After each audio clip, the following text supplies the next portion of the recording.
Thank you. Good morning, everyone, and dzień dobry to our Polish guest. I'm François Boutrouille, so I'm working with the company called Humanware in Canada, and today I would like to talk to you about some projects that we have done related to artificial intelligence in our navigation aids.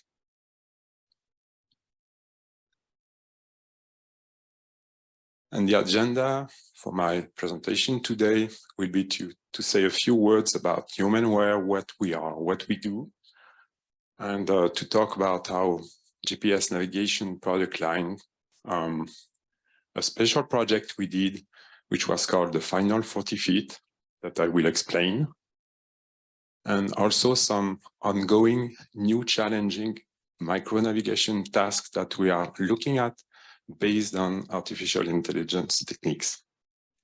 And finally, I would like to say a few words about those hype chatbots and ubiquitous vocal assistant that we are seeing in the mainstream industry. So Humanware is a company that was created 35 years ago. The goal was, it was a spin-off of a rehabilitation center in Montreal in Canada. And the goal was to create some innovative solution for people with some vision loss, even blind people, to fully participate in a society. We are present in 45 countries, almost 50 countries now, and we are supporting 25 languages.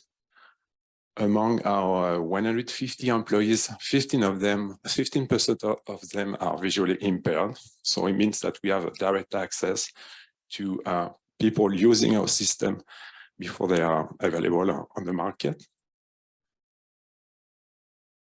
Here you can see a slide with the different type of products that we are supporting. We have some products for low vision people, basically electronic magnifiers. You can use them on the go with very small tablets, doing some magnification, also doing some OCR text reading at home or in an office, at school also. Depending on the needs, we have also some products for blind people, digital talking books like the Stream product, and also braille note takers that allows people to do some braille entry, braille reading. And finally, the line of products that I'm talking about today, which is a GPS-based system. So what is it about? The adventure started 20 years ago. I was already present at that time. So it's a long story from now. We introduced the first product in 2003, and we had some different iteration, different version in time. Throughout those years, we have been improving the GPS capability, the function, obviously, and also the ease of use for the users. So as you can see on the left side, we have a device with many buttons. At that time, we didn't know exactly what we could achieve with that, and it was far too much complex.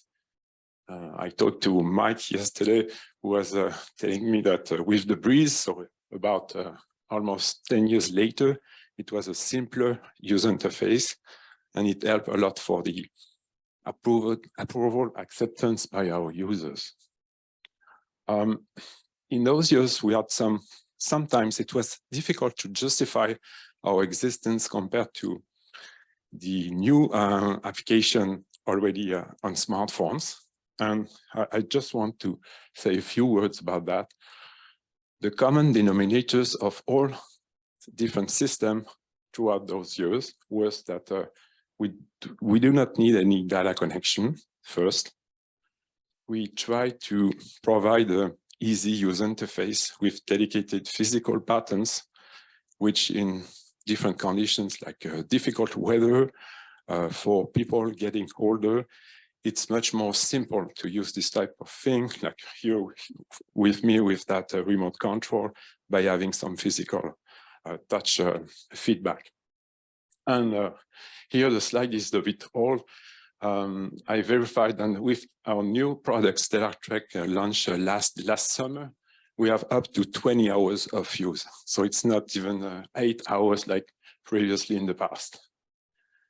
And if you sum up all those characteristics, what we can do is to do some specific feature which are dedicated to the navigation for the blind. In this slide, I want just to show a bit the history of the capabilities of such devices. At the very beginning, we had GPS, we had maps, that's it. It was the basics.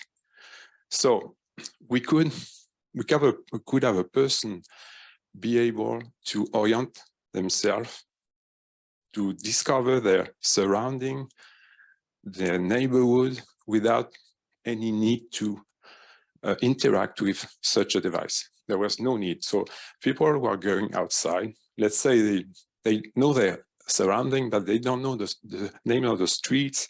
They don't know how complex, what are the branches of the intersection which is close to their home. So it was a good way to learn your surrounding. And there was no ambitious to do a route at that time. So it was the very first step. And then we introduced some capability to create your own landmark, your own routes, specific routes, the recording of routes, not only like Google Maps going from point A to point B. So you have a mechanism to create a route which can avoid a dangerous intersection, for instance, and replay them every day.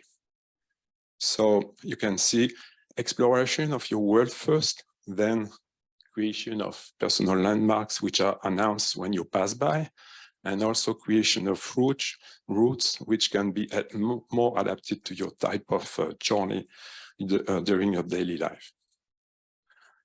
It was about 2015. At that time, we realized that there was a lot of work with artificial intelligence coming, especially in our city. We have a very big research center called MILA.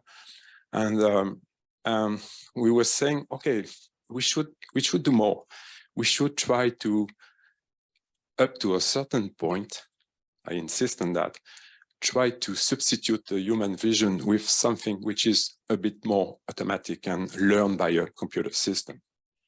So the idea was to, okay, we have the maps, we have the GPS, we can lead you to a given area, but we can do more. We can show you more information about your surrounding, about an outdoor scene which is happening around you. And the next step was to say, okay, can we achieve a few challenging tasks which are part of the navigation that you train every day and which are more tricky for a blind person? So what we call, and what is, I think, in the Red Bible of ONM, also called the micro-navigation concept. So the very first project we attacked, it was 3 years ago. We decided to do something which was requested by people and which was complex also to achieve. When you guide a blind person from point A to point B, they can arrive at destination properly with the help of turn instructions. But when they are there, they are on their own. They need to either find a person to help them to get to the final door, or maybe to use their mobility skills to find that door. But it's still a work to do. So it's maybe the distance can be 10 to 15 meters, or what they call in the US, they call it the final 40 feet challenge. So we worked on that for almost 3 years, and it was launched in the last summer with the new Stellar Trek. So here is the device. It looks like a remote control. It's on the other way. It looks like a remote control with a limited number of buttons. Some of them are dedicated to voice, because we are able to enter addresses with voice recognition. And we have two cameras on the back. One is wide angle in order to capture more elements in an outdoor scene. And with that device, we have first collected a lot of information, because what we were finding in some available data sets were intended for car purpose. So all the images in Google Maps, for instance, are from a car. They are not from a sidewalk, they are not from a pavement. And it was a limitation in terms of the real situation where a blind person will be on the street. So we collected by ourselves some data, thousands of images, obviously in our area in Canada, but also in France, in Japan, in Sweden and Denmark. And here in Warsaw for a couple of 1-2 yesterday and the day before. But what I want to say is that feature is the one I'm going to describe more in detail. We want to find doors. We want to find house numbers attached to those doors or the surrounding ones. And then when it's done, we want to provide the direction and the estimated distance to that door. So it's not completely to guide the person on an alley or driveway of a home, because it will be the mobility skills that will be used at that time. But at least the person will have a good information regarding the direction.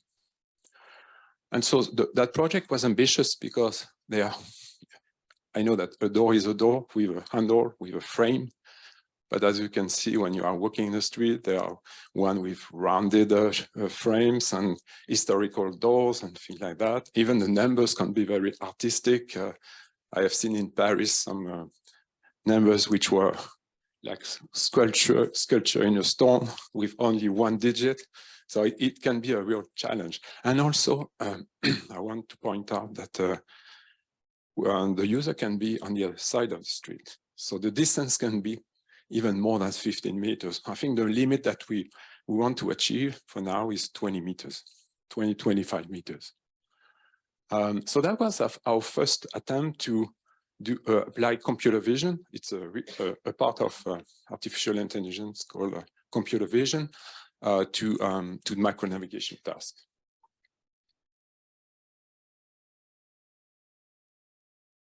So here a very, very short demo, which gives you an idea of the feedback that the user is going to get.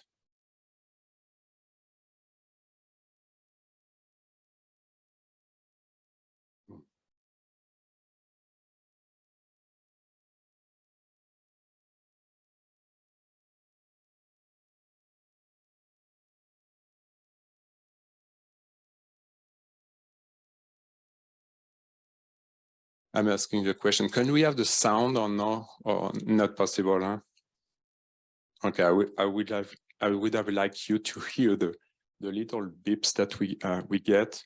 Okay, I will describe the steps and the iteration that we have done, so you will get an idea of what's happening here. So what is important here is the approach that we took in order to get that function work properly for real users, not only for testers. And the first thing was very simple. So when arriving at the destination, we were asking the person to do a turn on their side and try to take a picture perpendicular to the street, to the sidewalk. Well, okay, it was the first step, so it didn't give us some very good results. The person didn't have an idea of the spatial layout of the buildings where they were looking at. It was difficult to have a very good alignment, the positioning of the camera. So we observed that with several people. We had a group of 30 people, I would say. And it was complex. So then we introduced more the notion of a real scan. As the person is scanning the ground with his cane, the analogy is you can scan your outdoor environment. It's working also. So we asked the person to do a scan from left to right or the other way around. And as soon as we were finding some objects of interest like doors, we were emitting a few sounds with a higher frequency when there were we had more confidence that it was either a door or even the search door. So the result of that was it was better, but still it was not accurate enough. Sometimes the person was pointing to the neighbor of the search door, or we had again some lack of instruction to better position the camera. It was not successful for that. So we worked again, and we were thinking, okay, we already do some OCR with that device. So the device is able to do some spot reading and even long reading, but spot reading to find a name of a street, to find, let's say, opening hours on the store, to find a phone number on a store entrance door. So, and we already were giving some instruction to help to position the camera. And I don't know if some of you are familiar with the KNFB reader, which was an ancestor of OCR type of system to capture documents and do some OCR. Then there were Seeing AI, other application for sure, but KNFB reader was one of the first one to do that. Kurzweil was good for that, to introduce a new technology. And so we took those ideas and we applied them outdoor. And the idea was, when the user got the feedback that, oh, there is something interesting here, he clicked on the capture button, and then he gets some instruction, okay, a bit left, or a bit on the right, please go closer or further. You have a tilt, just put your camera a bit more vertical. So this type of feedback, which was not intrusive, not overwhelming instruction, simple instruction, not with so many beeps, it was even vocal instruction, which makes sense here because we take our time. We want people to take out their time. We are not in a real-time mode, because the intention is you need to find the address. You can spend 5 seconds to make sure that it's the right address, which is very different from crossing an intersection, for instance. So with that series of steps, we could achieve something much more interesting after a while. And here I would like to talk about the lessons that we learned. The first one was that we were thinking that the person being used with a cane to move, to do some great movement with a cane would do a great scan of the environment. It was not always the case. Sometimes people were concentrating on the direction in front and doing a very small scan. They didn't dare to do more than that. So we had to adapt to the situation. We also observed things like, I call it assumptions that people were doing. So if you touch the surface, the ground with the tip of your cane, and you are realizing it's grass, and then it switched to stone or concrete, or maybe you will do some assumption that, okay, I've reached an alley to enter the door, to go to the door, or maybe I've reached a driveway. So there were very different situations, especially in a neighborhood where distances are much bigger. So we were saying to people, it's very important to do a bigger scan to avoid thinking that with this driveway you are going to be able to enter the house or your friend's home, for instance. And finally, there was a situation where we could not do anything with the computer vision techniques. There was some occlusion. There was a tree, a person, there was a car, a ramp, anything that prevents the computer to be able to find the right address, so the house number. And we were saying, okay, just to move off 1 meter on your side, or maybe take another picture right now.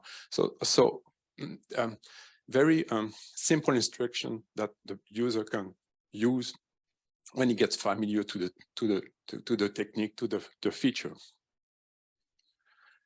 Then here we also learn about how to use a camera. How to use a camera. Since it's a wearable, but not on glasses, it's a wearable that you have to hold in your hands, but you can have it also on a lanyard on your chest. You need to point in front, and sometimes you have to take a good decision to find the right distance to be comfortable, maybe with one hand, because all our buttons are reachable within one hand. But if you want to make sure to take the best picture, you can use both hands and have your cane between your arms. It's the picture we see with my colleague Simon, who is taking a picture of a restaurant entrance. And also, based on what I've talked about, using OCR type of techniques to better give a good positioning to take the picture. So that was the lesson that we learned. Then from there, we said, okay, can we do something which is very important? And because with the nature of our system announcing intersection in advance, it was very natural that we wanted to address crosswalk detection. So the idea is to let the person, after knowing that an intersection is coming, to let the person go to the curb and have some additional information that there is a presence of a crosswalk somewhere around you. We can give the information, but also we want to give also the direction of that crosswalk. So from my heading to the end of the crosswalk, where is it? Is it at 1 o'clock, 2 o'clock? That type of information. We address zebra crosswalk, parallel crosswalks, parallel lines with different colors, yellow or white. And so we are still working on it. It will be released during the fall. We need to pay attention to, obviously, imperfect crosswalk with painting which has disappeared, faded painting.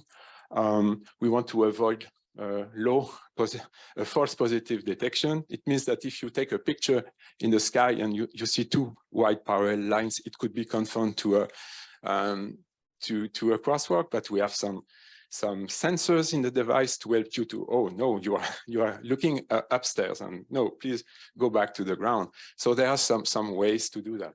And one thing I would like to mention is I have a friend of mine who is an O&M instructor. She told me, it's interesting. It's like an additional information when you get to a standard intersection. But what about when the crosswalk is in the middle of nowhere? Maybe the blind user is living in the countryside and there is a crosswalk because his home is there, but there are 2 miles between the two next intersection. So the first thing, and the other one was, she gave me the example of the entrance of a park, which are again far away from intersection. So we said, oh, this feature can be interesting because cars are announced that there is a crosswalk, but pedestrian blind users are not. There is no information which is provided. So such a feature would be interesting in such situations. And we go fast just to show you some example. So you see there is a big, mostly yellow box, which is the bounding box of the crosswalk. It's sometimes due to the perspective, it's very big. But what is much more important is the midline with the arrow that indicates both the direction and the endpoints of the crosswalk. So here are different situations in the different countries. And you also see that we are considering a traffic light, which is my next step. I have a short video, but the sound will be the same, very not present.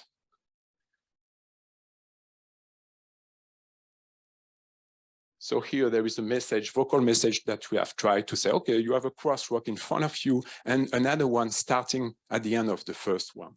That's basically what he's saying. So here it looks like it's a way to help the person cross, but it's not. It's just a pure technological illustration of what we are doing and what we can do. Now the tricking part, the hard work begins. it's not the models which is important, it's the way to put all that stuff in a real application that makes sense for users. We have started to work, investigated also pedestrian traffic light detection. We got a great demo from Willem, Petra, and Anne 2 days ago and yesterday about the same feature. It's complex. I've done a great job, so I want just to say that we share this type of development project, and other people than us are doing the same thing, which is excellent. We want to have that ready for more than just a few people. So it's important to highlight. At the moment, it's just an investigation. We have some thinking about how it works in North America. We have those scan downs, the pictograms are different, the colors are different. And since we want to sell our product in different countries, we'd want to avoid to have, let's say just North America first and Europe after. So, but Europe would be easier than North America, so it would be the other way around. Just to say a few words, it's important for us to find a good solution of complete navigation. So intersection detection, then we have the crossword that could be detected and announced and help as an additional information, plus the traffic light. So the whole thing would make sense in the journey of the person in that very challenging macro navigation task. And I would like to finish with chatbot. It's the hype of the moment. If I ask the question to everybody in the room, have you already played with ChatGPT and do some requests? I guess I see the yes here. There is no surprise. It's I will tell more my personal opinion after working 20 years in that field. I think there is a trend for AI for good, AI for humanity. And we need to be clever, but we need to consider that, yes, there will be some danger for society, job replacement, fake news, etc. We all know that now. But could we use this technology in order to be more productive? I see that there are some projects with Be My Eyes and vision glasses. They have included GPT-4, and it will be very powerful. Do I have a menu in front of me with some vegetarian options? And all those complex tasks will be possible, I would say, within 1 or 2 years as a real tool. So we all need to look at that carefully with an humble approach. We want to make sure that with all those questions that we can ask to a very powerful chatbot, that it makes sense in terms of feedback for me, but it will be the user that will decide that.